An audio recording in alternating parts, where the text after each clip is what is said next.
versículo que es conocido.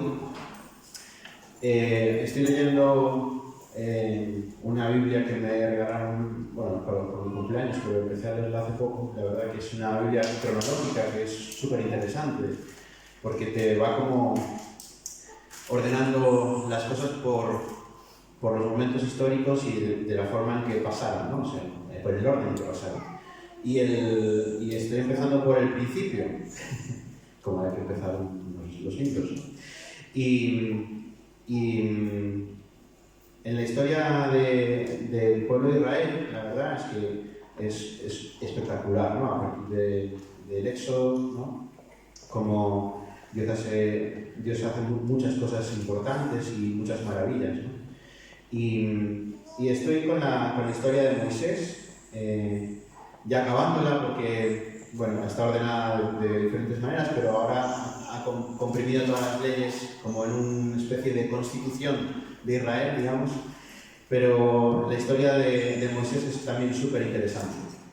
Como Dios lo aparta, lo separa de pequeño, cómo lo prepara y cómo le da una misión muy importante para la que él no se sentía preparado, pero cuando Dios llama, Dios capacita. Y este es un buen ejemplo, es uno de los grandes ejemplos de esto, ¿no? Y en el contexto de lo que vamos a leer hoy, es Israel ya ha salido de Egipto, ha vivido unas experiencias sobrenaturales, milagrosas, ¿no? Cómo Dios los libera de la esclavitud, cómo abre el mar por la mitad para que ellos pasen en seco, cómo se cierra el mar con el ejército de Faraón ahí en el medio, ¿no? Cómo los sustenta, cómo los alimenta, cómo los guía, ¿no? Y llegamos a un episodio en el que, bueno, el pueblo de Israel era terco, como dice Dios en varias ocasiones, ¿no? Y tienen que salir hacia la tierra prometida, ¿no?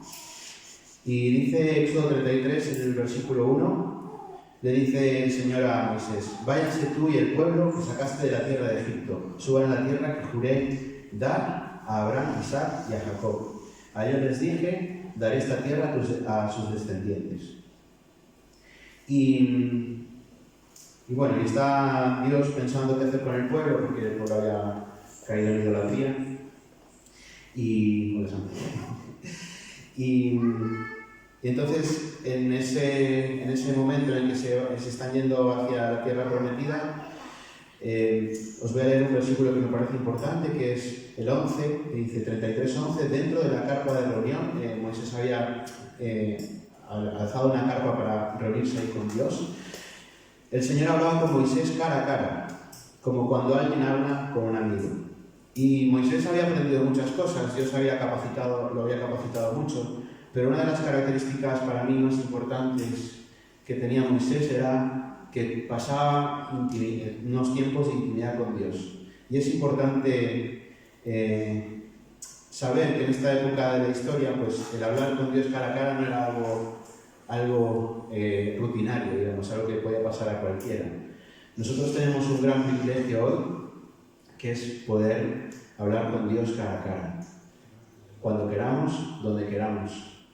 Y esto que le pasaba a Moisés de forma excepcional, nosotros lo podemos hacer cuando lo necesitamos, cuando queremos.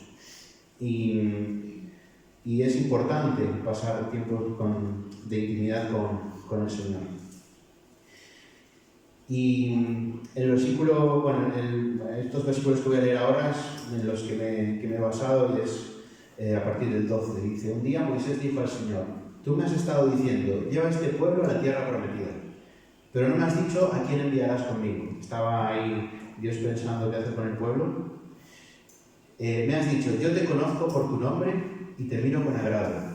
Si es cierto que me miras con buenos ojos, permíteme conocer tus caminos para que pueda comprenderte más, que pueda comprenderte más a fondo y siga gozando de tu favor. Y recuerda que esta nación es tu propio pueblo.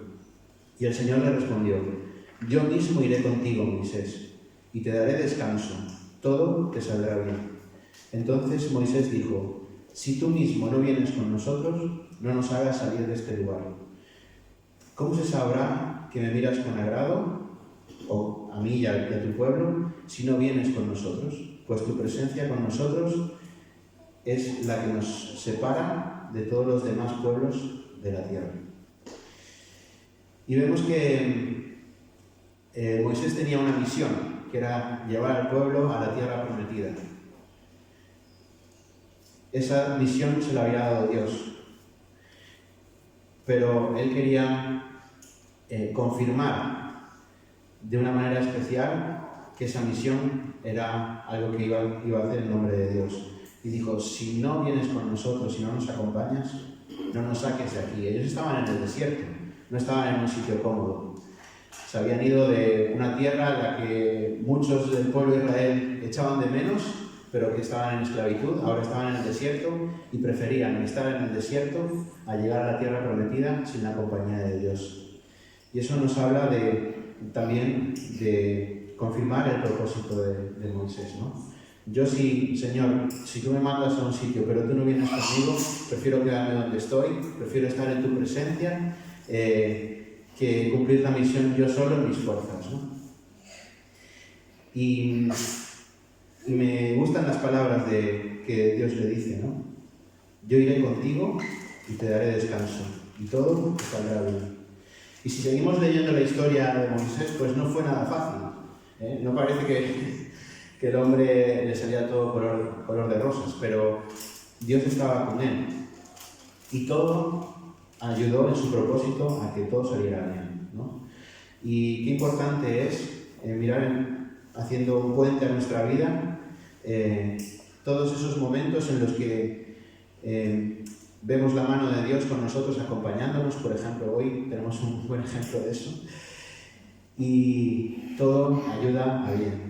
No sabemos si, bueno, en el ejemplo que nos dio Ana hoy, y si Dios no le hubiera dado la plaza, ¿no? Pues Dios estaría con ella igual. Y seguramente esa situación ayudaría para bien. No sabemos cómo. Dios en su misericordia, en su gracia y en su favor, pues les ha concedido este regalo, ¿no? Que es un milagro realmente. No se sabe de dónde salió. Pero si no hubiera pasado, pues Dios también estaría con ellos y todo obraría para bien. Entonces hoy es un buen día para reflexionar en estas cosas. Es un buen día para escuchar la voz de Dios diciéndonos que Él está con nosotros, que Él irá con nosotros, nos dará descanso y todo saldrá bien. Así que os invito a orar y pasamos a la alabanza.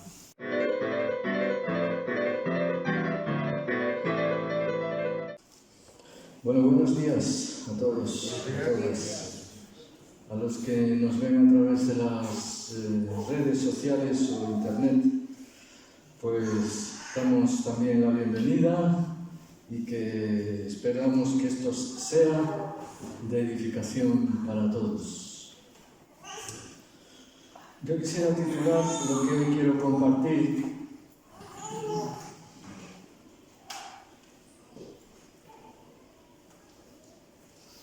Quisiera titularlo El amor a uno mismo como condición para amar a Dios y al prójimo.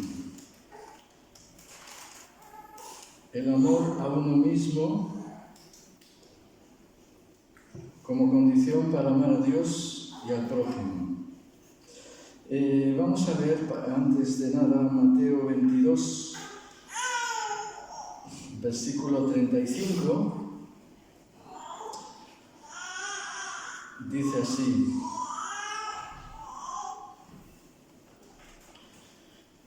y uno de ellos, intérprete de la ley, preguntó por tentarle, diciendo: Maestro, ¿cuál es el gran mandamiento en la ley? Jesús le dijo: amarás al Señor tu Dios con todo tu corazón, con toda tu alma y con toda tu mente. Este es el primero y grande mandamiento. Y el segundo es semejante: amarás a tu prójimo como a ti mismo. amarás a tu prójimo como a ti mismo. Se encuentra en Mateo 22, versículos del 35 al 39. Mateo 22, del 35 al 39. ¿De acuerdo? Bueno, a mí es una cosa que siempre me ha preocupado. La idea de que un cristiano pues tiene que olvidarse de sí mismo para siempre. Y nos podemos preguntar, ¿es malo tener autoestima? Hay gente que confunde y piensa pues que tener autoestima que es egolatría, es decir, idolatrar al yo, ¿no? Y se confunde, por ejemplo, el ego. Ego significa yo. Y significa que yo tengo unas características personales e intransferibles que nadie puede tener igual, exactamente igual no, tal vez parecida. Y se confunde el egoísmo, que es el culto al ego, con el ego. A mí no me gusta nada esto en el cristianismo, francamente, que muchos en el púlpito pues dicen tener ego. El tener ego no es malo, lo malo es idolatrar al ego, eso sí que es malo, pero tener ego no.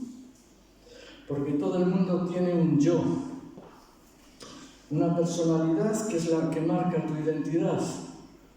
¿Es que acaso Dios quiere sacarte la identidad?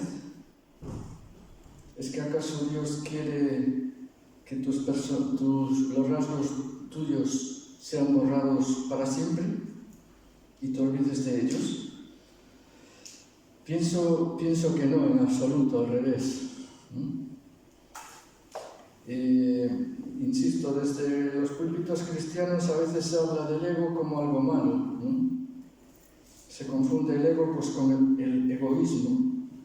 El egoísmo es idolatría, El egoísmo es el culto al yo, el egoísmo es el culto a que yo soy el centro del universo y todo gira en torno a mí. Y otra cosa es que todas las personas, sean creyentes o no creyentes, tienen un ego o un yo que los caracteriza.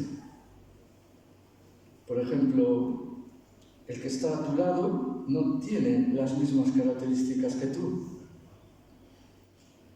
E incluso en un matrimonio, el marido no tiene las mismas características que su mujer. Pueden y se deben contagiar con el tiempo unas cosas buenas, y con el tiempo pues se tiende a ser como la otra persona.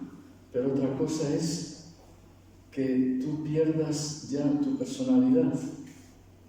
Porque creo que es importante esto, que Dios quiere que tengas tu propia personalidad, pero digamos una autoestima equilibrada, eso es lo que quiero decir. Un amor a ti mismo equilibrado. Creo que nos hace más daño el pensar que no podemos tener autoestima, que lo contrario, ¿no? Que tenerla. De hecho, las personas, se ha demostrado, y lo podéis comprobar vosotros mismos y mismas, que las personas que tienen un buen autoconcepto o una buena autoestima, rinden muchísimo más. Son mucho más útiles a la sociedad y a Dios que una persona que no tiene autoestima. Y a veces, con esto de que somos pecadores, ¿no? Y es verdad, somos pecadores, pero redimidos por la sangre de Jesús, no nos olvidemos, que es muy diferente. Es verdad que pecamos siempre. Dice que no hay hombre que no peque, sea creyente o no. Todos pecamos. Pero otra cosa diferente es que estás redimido por la sangre de Jesús. En cierta forma has dejado de ser un pecador. Seguimos pecando, pero estamos cubiertos por la sangre de Jesús. Dice que la fe es la que nos hace justos, no nuestras obras. Si tú crees en Jesucristo, estás como en una película por encima tuya, amparado de la ira de Dios. La ira de Dios ya no puede caer sobre ti. ¿Por qué? Porque has sido redimido por la sangre de Jesús. El precio que Él ha pagado es enorme, enorme, enorme. Podemos darle muchas gracias porque el Señor ha muerto por ti y por mí, para que tú seas una persona nueva, una persona considerada por Dios como santa, sin mancha. Ay, Dios, que soy muy pecador. Bueno, vale no, pero ¿me entendéis, no? Dios nos ve como limpios y sin mancha. Y de ahí viene que muchas personas puedan abusar de la gracia. Yo creo que la gracia de Dios es eso, que Dios nos ve ya como criaturas nuevas, como criaturas redimidas, como criaturas libres, como criaturas que son diferentes a como eran. Es verdad que hay un proceso de santificación a lo largo de toda tu vida, pero eso no implica que Dios desde un principio no te mire como algo bueno, algo santo, si has creído en Jesucristo. El Señor aquí dice bien claro, fijaos, el escriba lo que le dice, ya sé que el mandamiento primero es amarás al Señor tu Dios con todo tu corazón, con toda tu alma, con toda tu mente. ¿Acaso es mentira? Es verdad, ¿no? Nosotros tenemos que amar a Dios con todo el asador ahí puesto, con todo tu corazón, con toda tu alma, con toda tu mente. Dice, este es el primero y grande mandamiento. Y el segundo es, fijaos lo que dice, es semejante. Es decir, aunque el otro es el más importante, el más grande, el otro es semejante. Dice, amarás a tu prójimo, ¿como qué? Como a ti mismo. Y a menudo esta idea, insisto, de amarse a uno mismo se relaciona con el egoísmo, se relaciona con el ser un presumido, se relaciona con un ser narcisista, o pues un soberbio, ¿no? Y si tú te desequilibras y te egolatras, es decir, te adoras a ti mismo, entonces sí que eres un presumido, un altanero, etc. Pero Dios no quiere eso. Dios quiere que nos veamos en nuestra justa medida, como veremos a lo largo de esta predicación. Hay quien, por ejemplo, un comentarista cristiano dice: es natural y normal creerse a sí mismo en nuestra posición predeterminada. No hay falta de amor propio en este mundo, es decir, como diciendo, el hombre por naturaleza se ama a sí mismo. Bueno, pues yo creo que no, y muchos creyentes creen que no. Discrepo en el sentido de que el ser humano tiende precisamente a tener una baja autoestima. a considerarse a sí mismo pues que no vale, que no tiene valor, que no tiene importancia. Cuando, si no tenemos importancia, ¿por qué murió Jesús? Si tú eres algo secundario, ¿por qué murió Jesús por ti? Si tú no tienes nada que aportar, ¿por qué murió Jesús por ti? ¿Qué pensáis? El ser humano tiende a tener una baja autoestima. Es verdad que lo compensan, muchas personas lo compensan con el egoísmo, con yo estoy aquí, yo valgo, yo tal, presumen, se consideran a sí mismos pues como casi superiores, pero es una compensación. No es verdad, dentro de sí mismos no creen que sean algo valioso. Y si lo consideran es porque tienen un desequilibrio. Hermano y hermana, Jesús murió por ti porque te consideraba alguien como si estuvieras solo o sola en el mundo y que tuvieras una importancia extraordinaria. Dirás, en Romanos 5 nos dice que Dios muestra su amor para con nosotros en que siendo aún pecadores, Cristo murió por nosotros. Siendo aún pecadores, Cristo murió por nosotros. Y es verdad. Cristo murió por los pecadores. Nosotros somos pecadores. Pero precisamente eso es una base, el considerarte un pecador para que tú alcances una buena autoestima. ¿Por qué? Porque ves que eres limitado, como vamos a ver a continuación. El ser humano tiene una parte mala, yo la tengo, aunque estoy cubierto por la sangre de Jesús, muchas veces peco. Eso significa que a los ojos de Dios, ¿qué soy? Alguien redimido por la sangre de Jesús, que vale la pena, que tiene potencial y que es algo bueno a los ojos de Dios. Es verdad que tenemos parte pecadora, ¿no?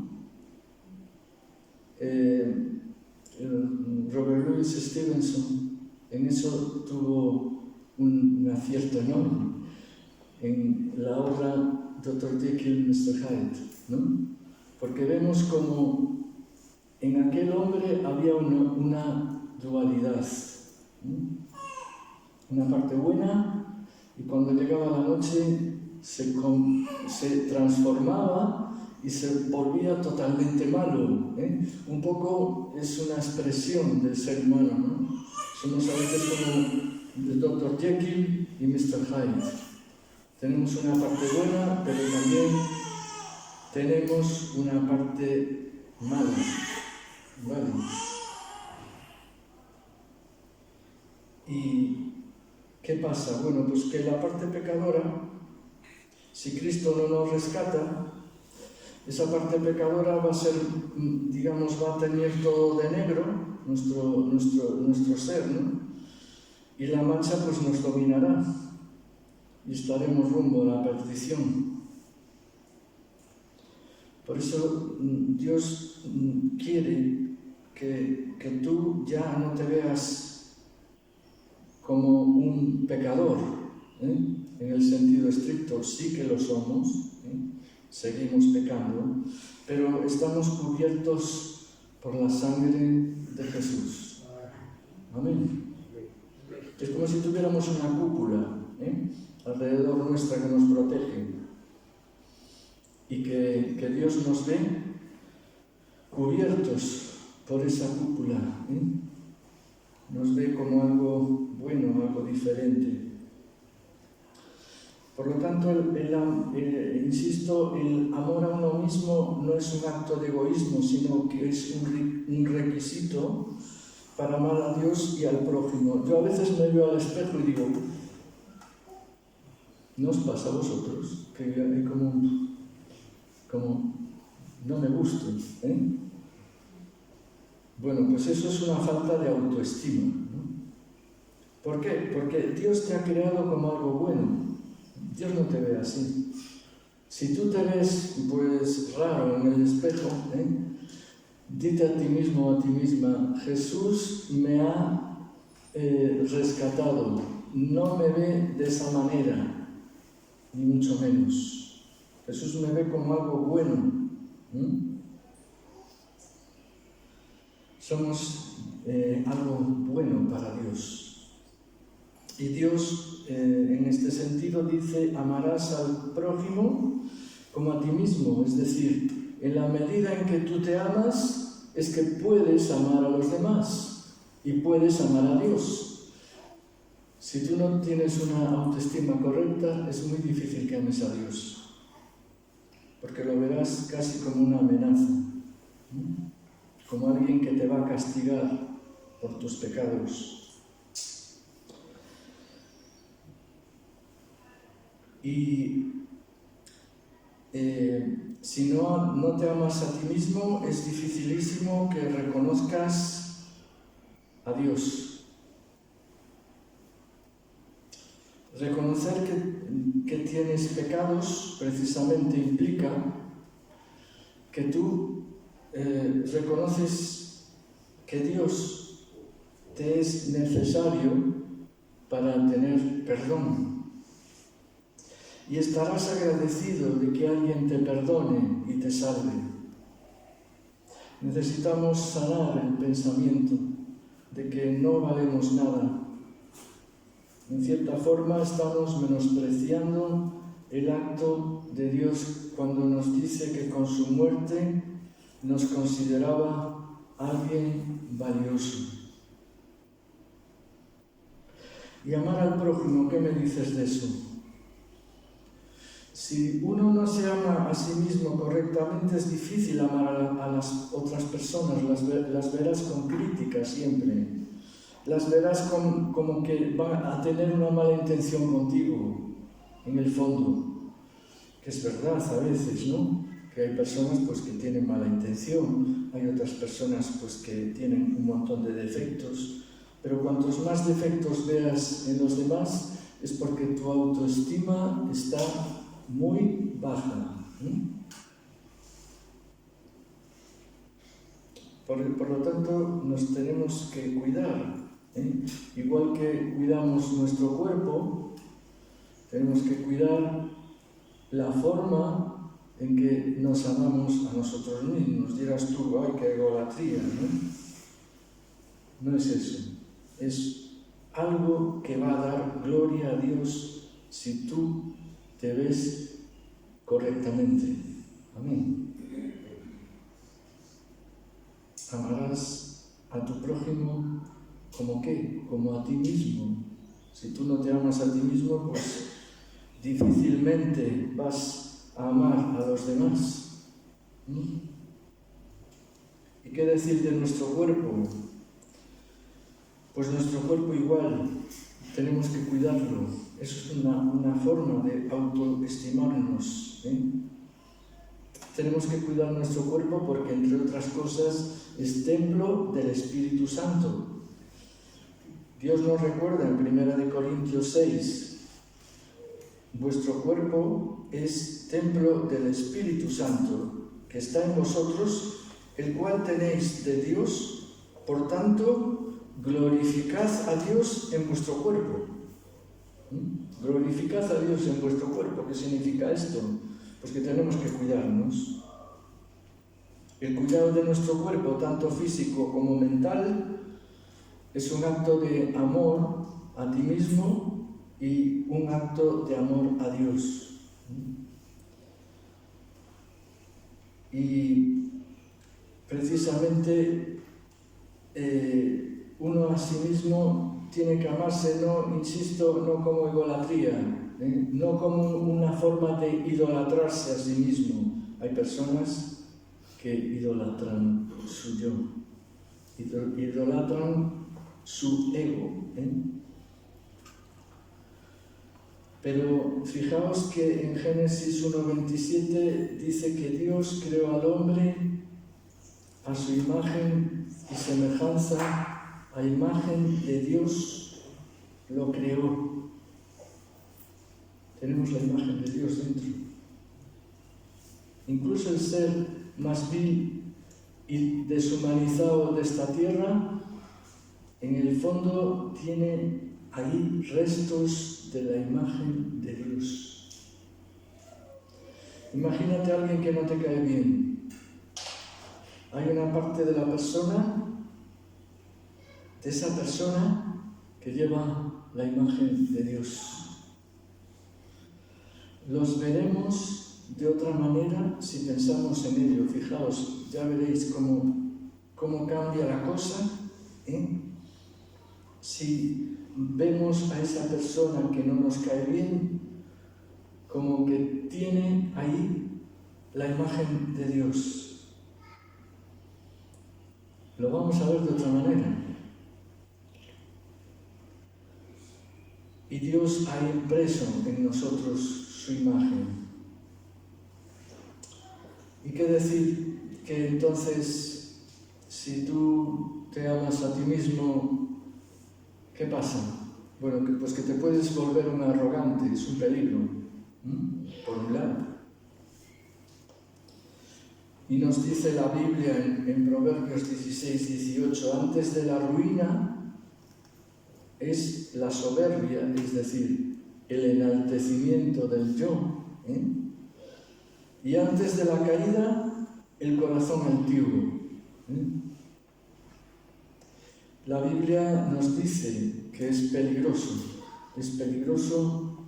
ese desequilibrio de querer tener un yo que predomine.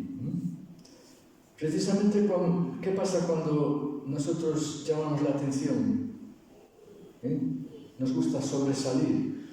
En cierta forma estamos tratando de compensar nuestra falta de estima propia y tratamos pues de superarla siendo arrogantes. Pero ¿qué pasa con la arrogancia?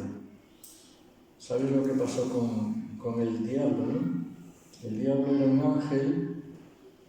ángel superior, era el jefe de todos los ángeles, tenía unas dotes musicales increíbles, Podría decirse hoy en día que fue el mejor músico del mundo, en toda la historia que hubo. Era un ser sumamente bello, era moralmente superior. Y tan moralmente superior, tantas dotes tenía buenas, que ¿qué pasó? Que quiso ser como Dios. Y creo que el ser humano pasa igual, ¿no? Que hay personas que Dios las dota de cosas buenas, pero que las proyectan de una forma que van a sufrir una caída, tarde o temprano, no sabemos cuándo, pero que es peligroso ser arrogante, es como jugar con fuego, ¿no? Porque nos lleva a la autodestrucción. ¿Y qué pasa? Pues entonces, ¿qué tenemos que hacer? Bueno, pues es muy importante reconocer nuestros límites. Eso es lo que es ser humilde. Reconocer que tienes límites, y es más difícil de lo que parece, No es fácil reconocer que uno tiene límites, No es fácil en un mundo como hoy en día vivimos descubrir que tú eres débil, y no es fácil reconocerlo, pero en eso consta precisamente la humildad. Nos dice en Filipenses 2:3, no hagáis nada por egoísmo o por vanagloria, es decir, presumiendo, sino con humildad, considerando cómo cada uno a los demás como superiores a él mismo. ¿Cómo cambia, no? Si yo veo a alguien como superior a mí mismo, ¿cómo cambia la cosa? Se dice que la humildad es el antídoto para el egoísmo, para la presunción y para el orgullo, permitiéndonos amar a los demás sin esperar nada a cambio. ¿Qué os parece?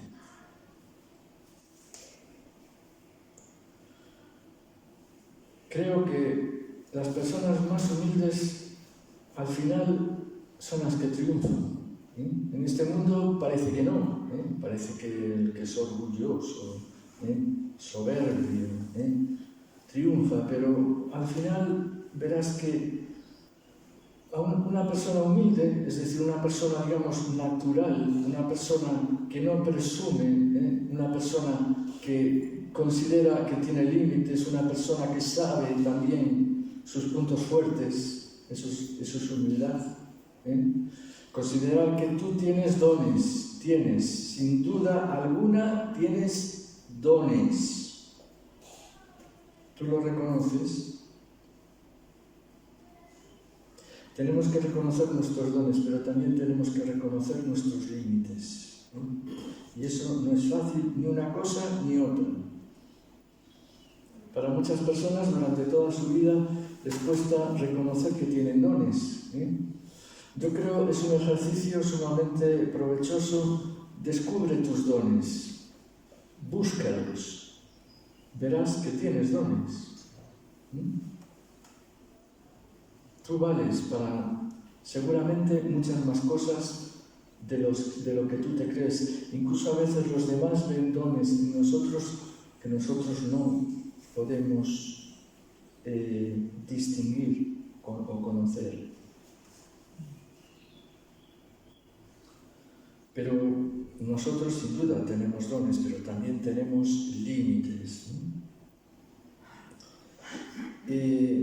Por lo tanto, el amor propio equilibrado no es una exaltación de uno mismo, como vimos, tampoco es, oye, es que soy tan pecador, que no es así, eso no es humildad, eso es, pues, llamémosle inseguridad, llamémosle baja autoestima, llamémosle a veces orgullo disfrazado. Yo soy pecador para que no digan que soy.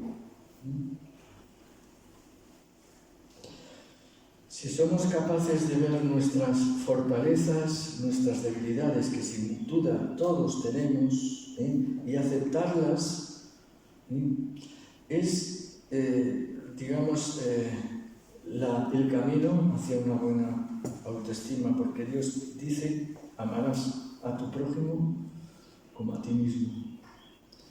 Hace años alguien me dijo, y lo leí creo también, que si yo tenía baja autoestima me era más difícil amar a Dios. Y dije, sí. Con el tiempo descubrí que efectivamente era así. Que si tú tienes una baja autoestima va a ser muy difícil, o más difícil, que ames a Dios y que ames al prójimo. Es como un triángulo, un triángulo que tiene 3 vértices. El de arriba pues puede ser amor a Dios, el de aquí amor al prójimo y el otro amor a ti mismo. Esos 3 pilares deben construirse en nuestra vida para que podamos tener un equilibrio, porque vamos a dar más gloria a Dios si tú tienes autoestima que si no la tienes. ¿No estáis de acuerdo? Fijaos en el apóstol Pablo, vamos a ponerlo de ejemplo, el apóstol Pablo. Por poner un ejemplo humano,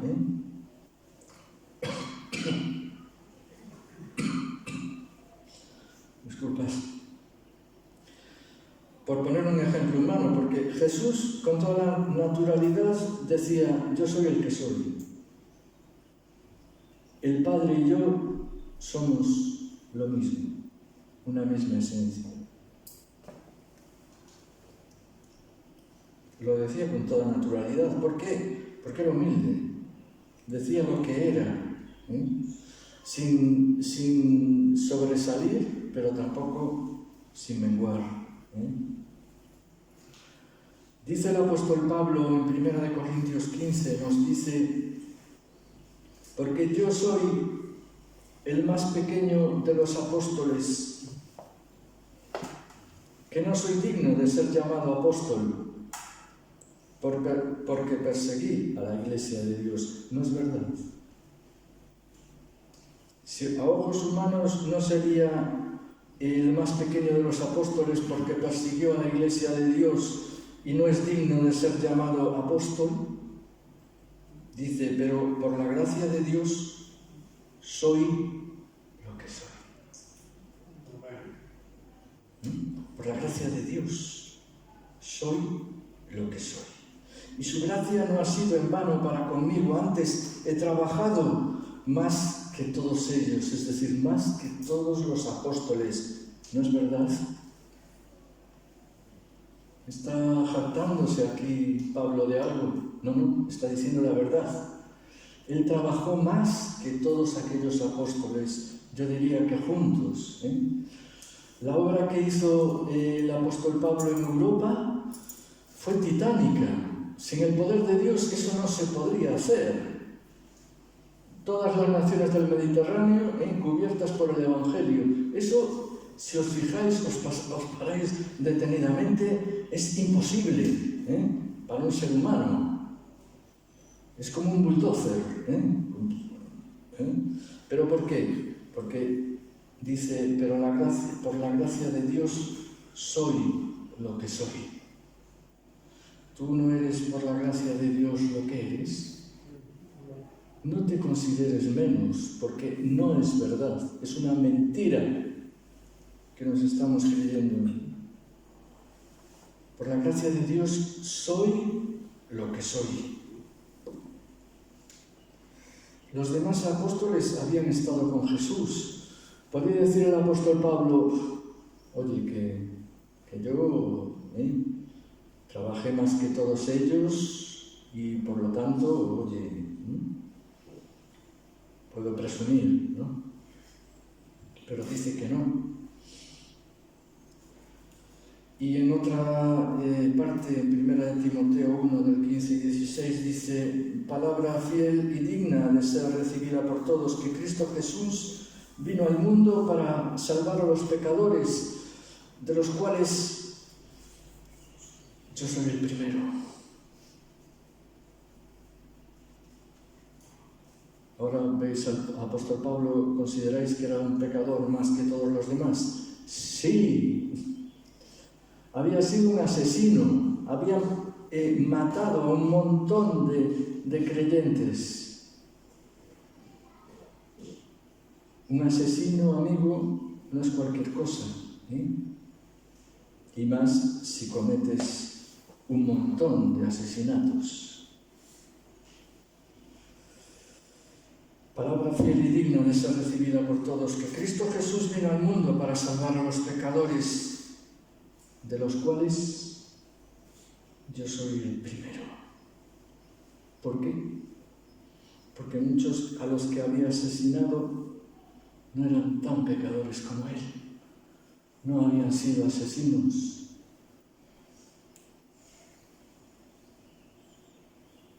Dice, pero por esto fui recibido a misericordia, para que Jesucristo mostrase en mí el primero toda su clemencia. Porque Dios te ha rescatado primero, te ha recibido misericordia. Segundo, ha mostrado en ti clemencia. ¿Para qué? Para ejemplo de los que habían de creer en Él para vida eterna. Recibido misericordia mostró toda su clemencia, Jesús. Qué bueno, qué misericordioso es. ¿Para qué? Porque tú quiere que seas ejemplo. Y si tú no te amas a ti mismo, a ti misma, no vas a poder ser ejemplo, ¿eh? Porque es como el triángulo, ¿verdad? Si tú no te amas a ti mismo, no amas a Dios, no amas al prójimo. Si tú te amas a ti mismo o a ti misma de una forma equilibrada, reconociendo tus límites, pero también tu potencial, que a veces lleva a descubrirlo toda la vida, es algo paulatino. Dice que la luz del justo es como la luz de la aurora, que va en aumento hasta que el día es perfecto. El sol no sale de repente, la luz de la aurora no es repentina, sino algo progresivo. Tus dones van a ser descubiertos, pero Dios te manda la tarea: descubre tus dones. Los queremos descubrir o dirán: oh, no, es que yo no tengo ningún don. ¿Cómo que no tienes ningún don? Dice que Dios reparte a cada uno conforme Él considera. Pero Dios reparte ¿a quién? A cada uno o a cada una. Por lo tanto, Dios quiere que amemos al prójimo, Dios quiere que le amemos a Él. Y por eso nos impulsa para que nos cuidemos físicamente, pero también emocionalmente, pero también en el espíritu. La gente hoy, comentábamos, ¿no? Al venir, veíamos a mucha gente corriendo por ahí. Decía alguien, yo callado, pero decía, y tiene razón, cómo hoy la gente se cuida físicamente, Hasta está el culto al cuerpo, a ver si tengo musculatura, a ver si soy el agilísimo, incluso emocionalmente la gente se cuida de no ser un desequilibrado, Está muy de moda la psicología, está muy de moda, que está bien, y gracias a Dios por los psicólogos, gracias a Dios por los gimnasios. Pero nuestro espíritu lo cuidamos.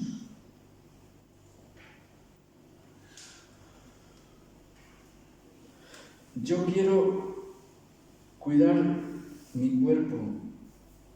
De hecho, muchas veces la compañera esposa que Dios me ha dado me decía muchas veces: pero tienes que moverte más, es que si no te mueves te puedes morir. Y yo, bueno, déjame en paz. Cada vez que avanzan los años me doy más cuenta de que efectivamente tengo que cuidarme físicamente, si no me puedo morir antes de tiempo. ¿Y qué me dices emocionalmente? Bueno, pues también hay que cuidarse. Por eso Dios quiere que nos amemos, porque una persona que se ama a sí misma se cuida emocionalmente. Sus emociones las cuida, se vuelve, pues, las controla más. Controla sus emociones. ¿Es que acaso un ser humano no puede tener emociones? Sí, las tiene que tener, de hecho. Si no, seríamos robots. Lo que no podemos hacer es un culto al cuerpo, un culto a las emociones. Y la parte espiritual, ¿qué me dices? En la escuela, lo último y menos considerado es la religión. Destreza en matemáticas, destreza en lengua, destreza en otras cosas que ahora mismo no recuerdo. Pero destreza espiritual. No, es que eso no es, no sé, como decía un director de uno de los colegios donde estuve. El alma, si es que la hay, vale, estuve a punto de decirle, vale, hombre. Y además, sabiendo que yo era profe de religión, pues yo creo que lo dijo como una puya, ¿no? Para escuchar lo que yo te digo, ¿no? Bueno, es una expresión en voz alta de lo que hoy piensa el mundo, ¿no? El mundo, en general, piensa que el alma, si es que existe, ¿no? Dios, quién sabe, ¿no? Me mantengo al margen, por si acaso, ahí, está ahí, pero yo a lo mío y tú ahí, un Dios del bolsillo,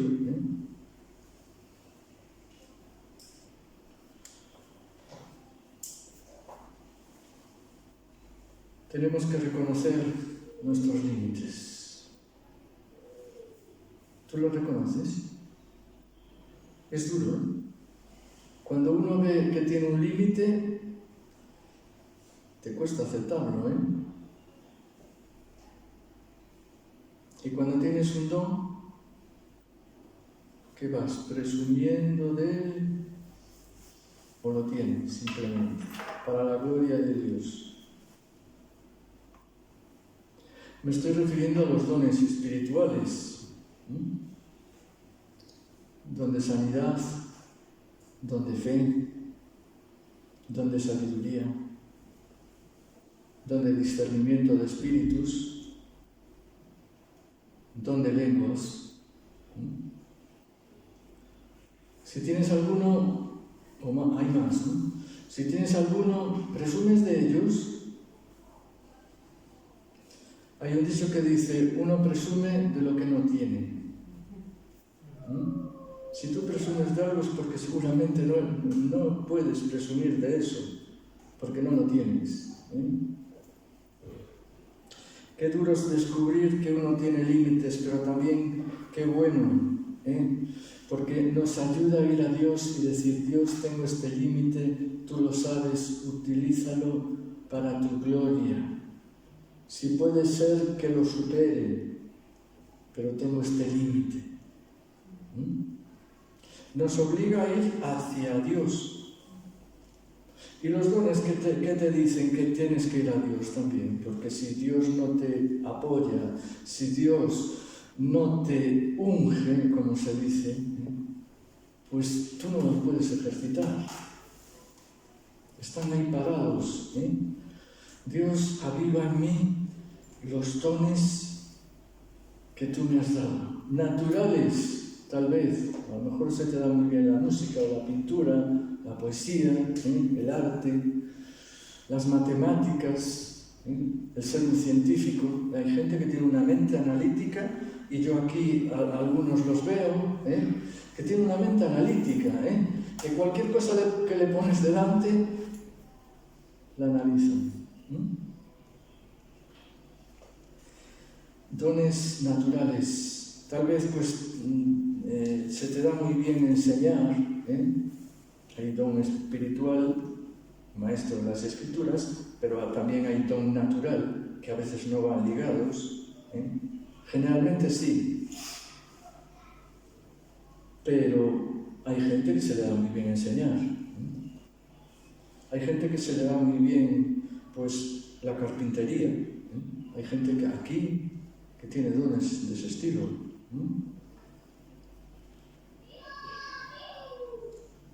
Hay gente que cocina muy bien, que también los hay. Hemos probado sus comidas y muy bien. Bueno, ¿me entendéis? Pues nada más. Os dejo aquí todo esto. Espero que os sirva, espero que lo utilicéis para la gloria de Dios. Amén. Señor, te damos gracias porque tú nos muestras que tenemos nuestros límites, también tenemos nuestros dones, y que tú quieres trabajar con ellos. Gracias ayúdanos a descubrirlos, ayúdanos a tenerlos en mente, ayúdanos a utilizarlos para tu gloria. Ayúdanos a reconocer nuestros límites, pero también ayúdanos a reconocer que tenemos cosas buenas.